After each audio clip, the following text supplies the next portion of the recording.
ইরশাদ করেন, যে ব্যক্তি সকাল বেলা 3 বার তেলাওয়াত করবে আউযু বিল্লাহিস সামিউল আলিম মিনাশ শাইতানির রাজিম,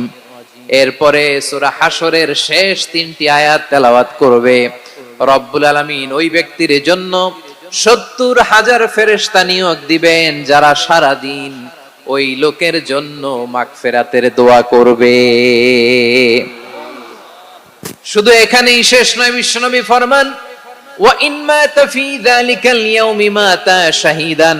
ওই দিন যদি ওই ব্যক্তিটা ইন্তেকাল করে সে শহীদ হয়ে কিয়ামতের দিন আল্লাহর সামনে দাঁড়াবে।